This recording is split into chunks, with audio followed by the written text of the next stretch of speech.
1993 সালের আগ পর্যন্ত বাংলাদেশে এটা চালু হয় নাই। আপনার হিস্ট্রি ঘাটেন করেন, কবে থেকে এটা শুরু হলো?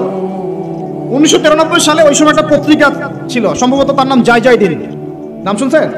ওর একটা সম্পাদক ছিল, তার নাম হচ্ছে শফিক রহমান। কি রহমান? অনলাইনে ঘাটেন, দেখেন পাবেন।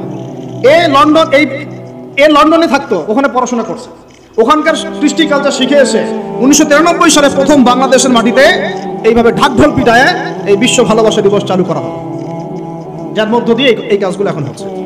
কত সালে? 1993। এই যে ইয়াং জেনারেশন কেউই জানে না, এগুলো ছুটতেছে, একটার পিছনে ছুটতেছে।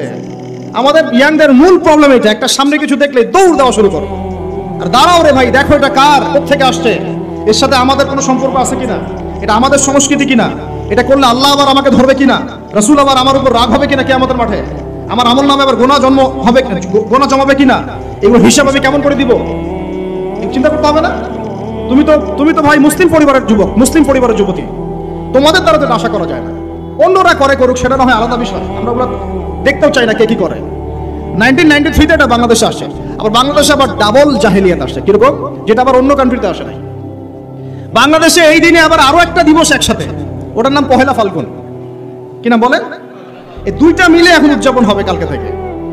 এই উদযাপন করতে আপনাদের সাগর পারে সব ভিড় জমায় ফেলছে, হোটেল সব বুকড, 3 গুণ 4 গুণ ভাড়া। মাশাআল্লাহ, আপনারাও তো যারা হোটেল মালিক আছেন এই সুযোগ লুফে নিচ্ছেন। হ্যাঁ, ব্যবসা বেশি হবে, তারপরে খাওয়া দাওয়ার হোটেলের প্রাইস বেশি হবে। শোনেন, একটা হারামকে কেন্দ্র করে যা কিছু অর্জন করবেন সব হারাম। একটা হারামকে কেন্দ্র করে যা কিছু অর্জন করবেন আপনি সবই হারাম। বরং এখন আপনার বলা উচিত ছিল, ইমানদার হলে আমার হোটেল আজকে বন্ধ, আমি এই দিবস উপলক্ষে ভাড়া দিই না।